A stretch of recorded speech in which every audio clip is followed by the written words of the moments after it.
Hello everyone, this is Dr. Watson, and in this video I'm going to show you how to access and use some of the features that are available at ctreports.com. As I explained in our online module, this is one example of a secondary data set or database that's available to us, and this one is important to look at because this one is specifically about Connecticut.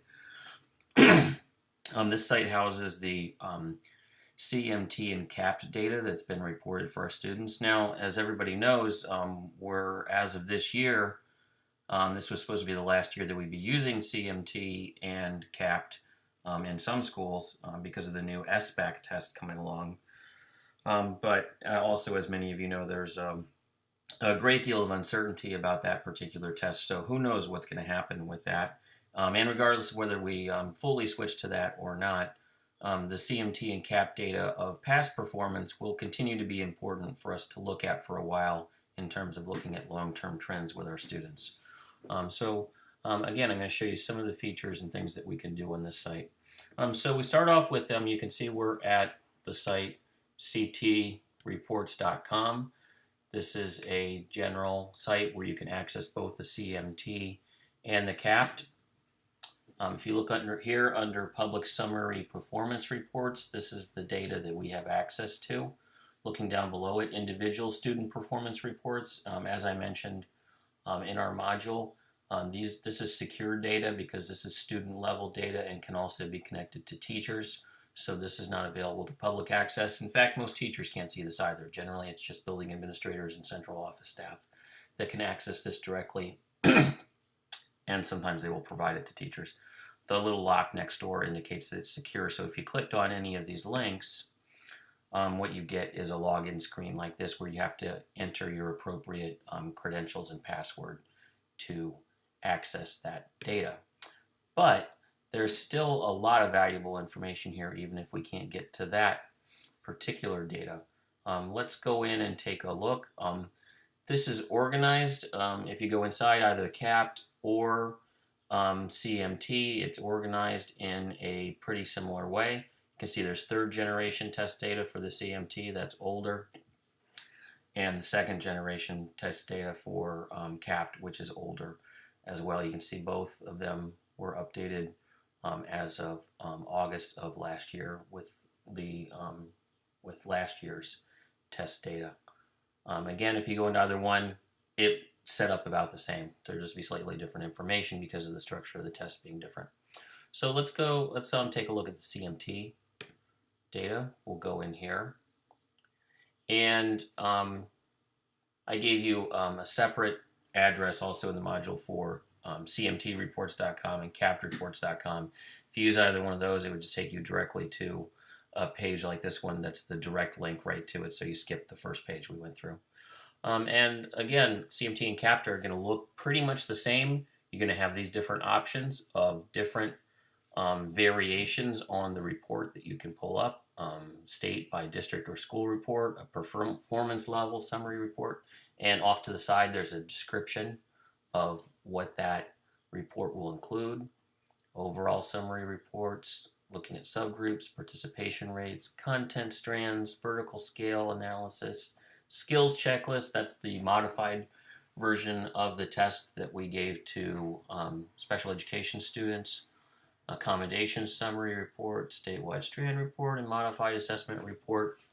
That's another version of the assessment given to special education students. Actually, from any of these upper ones, you can, within that window, you can access most of this more specific information down here. So I usually, if I'm going in here, I usually start with either of these two. So let's go right into state by district school report and take a look at what we see. You go to a window like this, and in here you can select what years of data you want to look at. You can also select which grade you want to look at. Down below, you can pick a district, or if you move this little tab right here, you can pick a school within a district. Let's look at district level data first, and let's just randomly pick East Windsor. and you select the arrow button right here to move it over to the side, and then you click Get a Report, and we can just stay with what's here. 2013 was selected, and grade 3. Actually, let's look at this so we can see some trend data. Let's pick 2011, 2012, and you see when you change these, this resets down here. So we got to go and pick. We were going to look at East Windsor. Let's pick that again, and move it over here. And you could pull in multiple districts to look at as well. Let's throw in Bloomfield too. So we'll pull these 2 districts and get a report. And remember, if you wanted to, you could have just moved this to school level and gone in and looked within the district and pulled up a particular school. So let's click Get Report.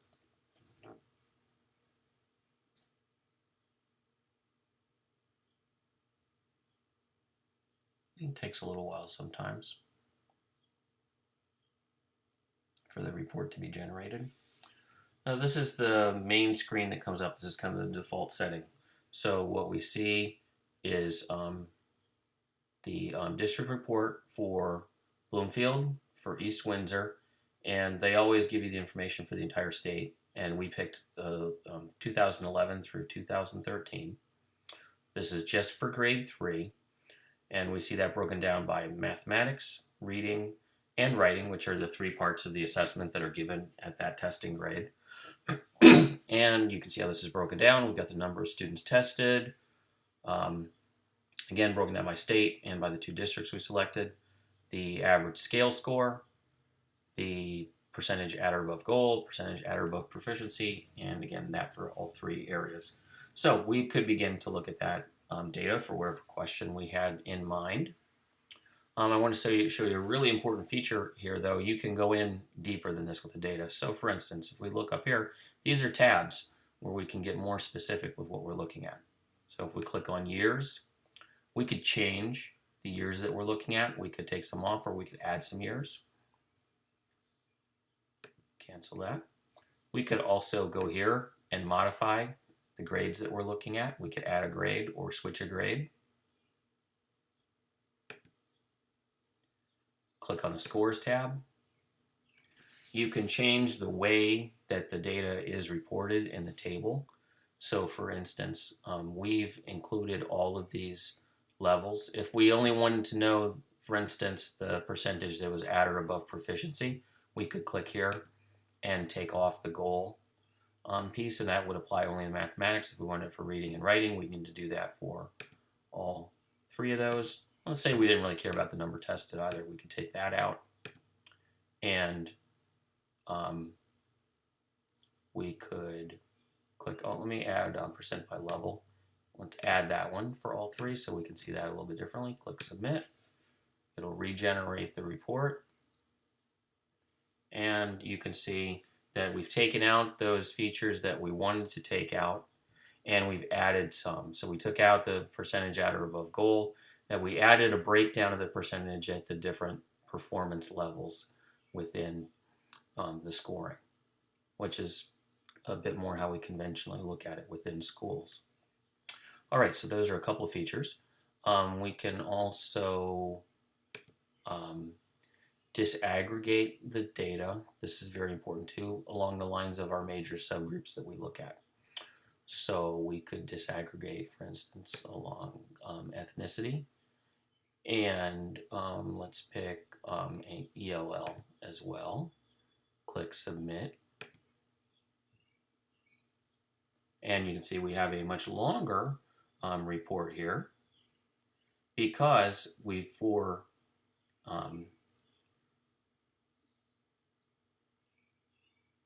each year and for each of those locations, we've broken out the data by ethnic group, reported ethnic group, and whether it's an ELL or not an ELL. And again, we've done that for all of them.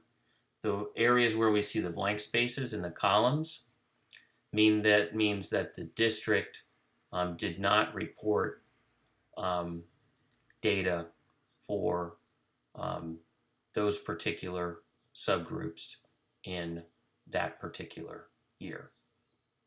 And you can see that is applying both to Bloomfield and to East Windsor in different years. The subgroups are not necessarily there because we have a certain number of students that we have to have that belong to that subgroup for the data to be reported at the school level and then also at the entire district level. Let's go back up here and to disaggregate and take those out so we make that data a little smaller again. Okay, and we'll go back to where it was. Some other options here. We can filter and look at relationships. So for instance, we could add a filter of, we could just look at our Black or African American students,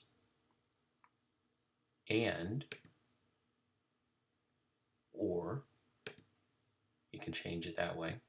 So we're going to look at students who are Black or African American, and let's say, and male. So we'll only be selecting out the data for those students. Click Submit.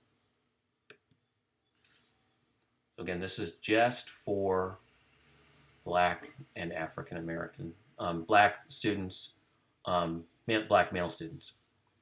And we can see that data for the state for Bloomfield, but there's none reported for East Windsor because that subgroup is too small in the community of East Windsor for those reporting years to be reported. And so we could see the data just for that specific group of male Black students. And under the other tab, you can change how many groups are shown on a particular page for that. Let's go back out. I'm going to take out that filter that I put in.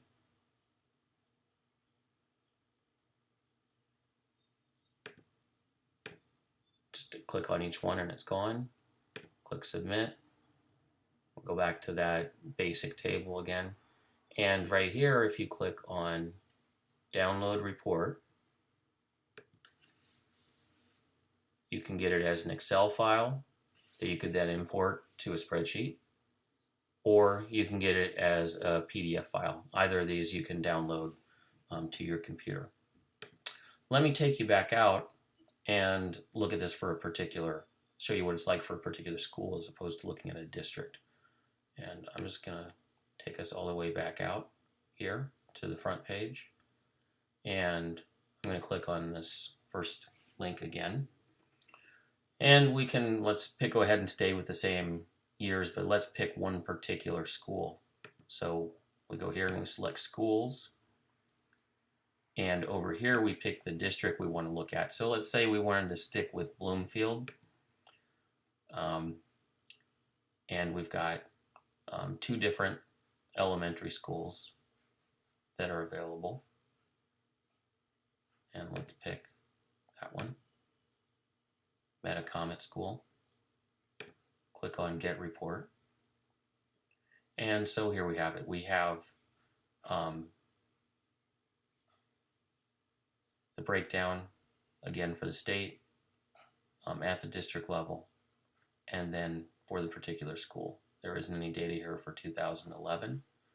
And we can see the number of students tested, our percentages again, and we can go back up here and we could use these tabs once again, just like I showed you before, to look at that data in slightly different ways. You can break it down again. You can do any combination that you want here. And remember, you can download a report right here.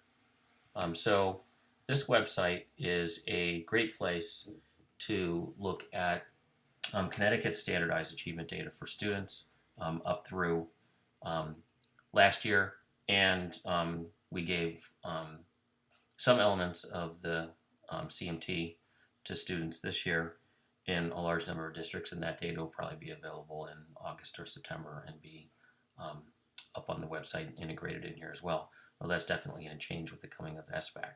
So as you can see, you can look at basically all the achievement data that's here at an aggregate level for schools and or districts, and you can break up that data and look at it in a lot of different ways in terms of subgroups, grade levels, years, and you can even look at combinations of subgroups. So for instance, if you wanted to look specifically at ELL students who were also in special education, and there'd be a decent number of those students in some of our larger urban communities, you could do that, and you could, for instance, compare performance among schools of students of that nature in Hartford, New Haven, and Bridgeport, communities like that that have a lot of students that would fit in that category. So if you're a teacher and you haven't used this website, I encourage you to go in here and look around, pull up your own school or some schools you're interested in, and take a look at the data and see some of the things that you see. This may be one database that, or may be the database that you become interested in using for your project. This one is one example of a secondary data set. That's it.